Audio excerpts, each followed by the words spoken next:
Halo teman-teman, pada kesempatan kali ini kita akan belajar mengenai geografi budaya. Dan aku, Ahmad Putra Mubarak, sebagai tutor geografi Nexter, akan membawa kalian ke dalam dunia geografi budaya. Nah, pertama, budaya ini merupakan istilah yang mencakup semua hal yang mengidentifikasi seluruh gaya hidup nyata masyarakat hingga nilai-nilai dan keyakinan yang berlaku dalam masyarakat. Ya, jadi basically budaya itu apa yang dilakukan oleh masyarakat ya, gaya hidupnya hingga nilai-nilai dan keyakinan dalam masyarakat tersebut. Nah, budaya itu memiliki beberapa komponen. Ada berdasarkan kategori dan ada yang berdasarkan kultur. Nah, berdasarkan kategori, budaya terdiri dari material, yaitu bagian dari budaya yang terlihat ya, seperti objek nyata, bangunan, seni gitu ya. Lalu non material, budaya yang diteruskan generasi ke generasi, seperti cerita daerah, mitos-mitos, dan legenda. Lalu ada bahasa, yaitu apa yang diucapkan, bagaimana orang dalam satu budaya saling berbicara dan berkomunikasi. Lalu estetika, yaitu ada seni dan sastra, ya seperti musik, lukisan, patung. Lalu ada sistem kepercayaan, yaitu apa yang suatu masyarakat dalam suatu budaya ini disembah dan bagaimana mereka menyembahnya. Lalu ada lembaga sosial, bagaimana masyarakat tersebut mengatur kehidupan sosial mereka, baik itu pernikahan, kemudian sekolah, pendidikan. Nah, ini termasuk ke lembaga sosial. Lalu komponen to home. Nah, di sini terbagi jadi peralatan dan peralatan hidup manusia. Ini basically kebutuhan primer dari manusia, yaitu ada sandang, pangan, dan papan. Lalu ada mata pencaharian dan sistem ekonomi. Bagaimana masyarakat dalam suatu kebudayaan itu memenuhi kebutuhan hidupnya, bagaimana mereka memanfaatkan sumber daya alam yang ada. Lalu sistem kemasyarakatan, seperti politik, hukum, perkawinan, dan kekerabatan, seperti kayak sistem sosial tadi ya. Lalu ada bahasa, kesenian, sistem pengetahuan, ya, dan religi. Nah, lalu ada teori yang bernama teori determinisme lingkungan. Nah, jadi teori determinisme lingkungan itu bagaimana manusia itu baik itu kepribadiannya, perilakunya, kemampuannya itu ditentukan oleh lingkungan. Nah, misalnya iklim ya, di iklim misalnya iklimnya sejuk dan bersalju. Gitu.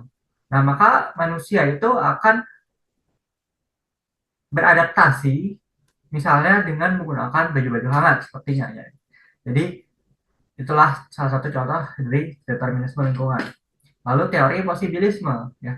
Kondisi lingkungan alam itu bukan faktor yang sangat menentukan, tapi hanya menjadi faktor pengendali saja yang memberikan peluang untuk mempengaruhi kebudayaan manusia. Jadi bedanya kalau yang determinisme lingkungan pasti menentukan ya.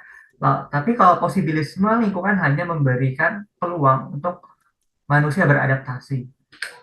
Lalu ada regional budaya. Nah, region atau cultural region itu merupakan wilayah yang memiliki keseragaman budaya. Nah, kalau di sini yaitu keseragaman budaya di Indonesia yang terdiri dari Aceh ya hingga Papua.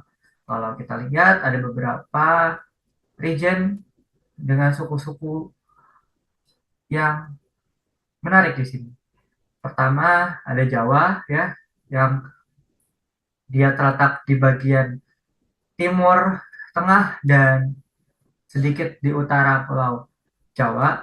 Lalu ada Sunda gitu ya. Nah, kemudian ada Jawa juga di selatan Sumatera. Nah, ini mungkin karena faktor politik di mana pada saat zaman Presiden kedua, zaman Soeharto, ada program transmigrasi yang memungkinkan orang-orang dari desa-desa di Jawa ini pindah ke benar ke Lampung gitu ya. Seperti itu. Untuk pemerataan pembangunan dan daerah. lalu ada Betawi di sekitar Jakarta dan Bekasi. Nah, kemudian ada yang menarik, yaitu ada Melayu di pesisir timur Sumatera dan pesisir Kalimantan. Ya, karena Melayu, suku Melayu tinggal di daerah tersebut karena daerah tersebut itu adjacent atau dekat dengan asal dari suku Melayu gitu ya. Nah, seperti Sumatera dan Malaya gitu ya. Kenapa nggak sampai dalam gitu ya? Kenapa suku Melayu ini tidak sampai dalam? Ya karena daerah tersebut itu susah untuk diakses. Jadi hanya orang suku-suku asli Kalimantan yang tinggal di daerah tersebut. Oke. Lalu adalah skep budaya. Jadi ini bagaimana suatu kebudayaan mempengaruhi bentuk lingkungan di sekitarnya. Nah, misalnya tadi ditentukan ya oleh determinisme lingkungan. Misalnya di Bali itu topografinya banyak slope-slope atau lereng-lereng yang curam. Nah, di mana di sana banyak untuk petani, terutama petani beras. Nah, jadi lingkungan karena lingkungannya curam gitu ya, slope-nya, maka orang-orang Bali ini kemudian beradaptasi dan membentuk sistem yang namanya subak untuk irigasi gitu ya. Jadi bisa dilihat bahwa bentuk lingkungannya jadi terasering seperti ini.